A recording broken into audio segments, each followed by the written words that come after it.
வணக்க மக்களே, சற்று முன் வெளியான முக்கியமான அறிவிப்பு. யாருக்கெல்லாம் மகளிர் உரிமை தொகை பணத்திற்கான SMS வந்து பணம் வரவில்லையோ மற்றும் SMS பணம் இரண்டும் வராதவர்களுக்கும் இந்த திட்டத்தில் சேர்ந்த பிறகும் இன்னும் மாதம் பணம் வங்கி கணக்கில் வருவது இல்லை அப்படின்னு சொல்றவங்களுக்கும் வாட்ஸ்அப் மூலமாகவும் டோல் ஃப்ரீ நம்பர் மூலமாகவும் அதை சரி செய்வதற்கான அப்டேட்டுகளை வெளியிட்டிருக்காங்க. அதை பற்றிய கூடுதல் தகவலை தெரிஞ்சுக்க இந்த வீடியோவை ஸ்கிப் பண்ணாம முழுசா பாருங்க. அப்பதான் நாங்க சொல்ற தகவல் உங்களுக்கு தெளிவா புரியும். இப்ப வாங்க வீடியோக்குள்ள போயிடலாம். மகளிர் உரிமை தொகை பணம் வந்ததாக மெசேஜ் மட்டும் வந்து அக்கவுண்டில் பணம் வரவில்லை என்றால் பயனாளிகள் உடனடியாக என்ன செய்ய வேண்டும் என்று தமிழக அரசு அறிவுறுத்தல் கொடுத்திருக்கிறாங்க. தமிழ்நாட்டில் திமுக தேர்தல் வாக்குறுதியின்படி மகளிர் உரிமை தொகை திட்டம் செயல்படுத்தப்படுகிறது.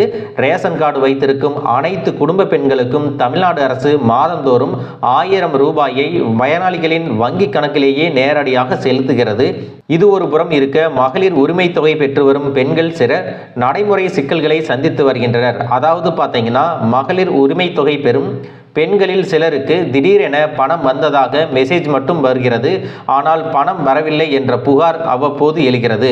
இதற்கு தமிழ்நாடு அரசு சில அறிவுறுத்தல்களை கொடுத்திருக்கிறாங்க. அது என்ன அப்படின்னு பார்த்தீங்கன்னா, மகளிர் உரிமை தொகையை மாதந்தோறும் பெறும் பெண்கள் திடீரென்று 1000 ரூபாய் வங்கி கணக்குக்கு வரவில்லை என்றால் உடனடியாக உங்களின் வங்கி கிளைக்கு நேரடியாக செல்ல வேண்டும்.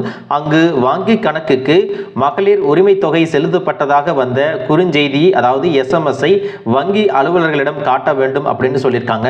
அவர்கள் உடனடியாக உங்கள் வங்கி கணக்கில் எதற்காக பணம் இன்னும் வரவு வைக்கப்படவில்லை என்பதற்கான காரணத்தை சொல்லிவிடுவார்கள். அதன் அடிப்படையில் உங்கள் பக்கம் ஏதேனும் கூடுதலாக ஆவணம் கொடுக்க வேண்டி இருந்தால் அதை கொடுத்து மகளிர் உரிமை தொகையை பெற்றுக்கொள்ளலாம் அப்படின்னு சொல்லியிருக்காங்க.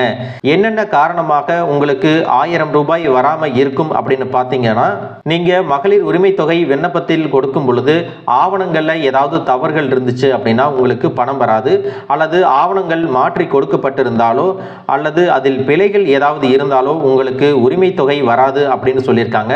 நீங்கள் கட்டாயமாக உங்களுடைய ஆதார் அட்டையை வங்கி கணக்கோடு இணைத்திருக்க வேண்டும். அதோடு எந்த மொபைல் எண்ணை ஆதாரோடு இணைத்திருக்கிறீர்களோ அந்த மொபைல் நம்பரை தான் மகளிர் உரிமை தொகை பெறுவதற்கும் கொடுத்திருக்க வேண்டும் அப்படின்னு சொல்லியிருக்காங்க. இந்த மூன்றும் ஒரே நம்பரா இருந்தாதான் உங்களுக்கு பணம் செலுத்தப்பட்ட பிறகு மெசேஜும் வரும், அவ்வப்போது வரக்கூடிய தகவல்களையும் உங்களால் தெரிஞ்சுக்க முடியும் அப்படின்னு சொல்லியிருக்காங்க. இந்த மகளிர் உரிமை தொகைக்கு புதிதாக யாராவது விண்ணப்பிக்கிறாங்க அப்படின்னா ஆன்லைனில் விண்ணப்பிக்கும் பொழுது உங்களுடைய விண்ணப்பம் பரிசீலனையில் இருந்துச்சுன்னா உரிமை தொகை வரவு வைக்கப்படாது. விண்ணப்பம் ஏற்கப்பட்டால் மட்டுமே மகளிர் உரிமை தொகை வங்கி கணக்குக்கு வரும் அப்படின்னு சொல்லியிருக்காங்க.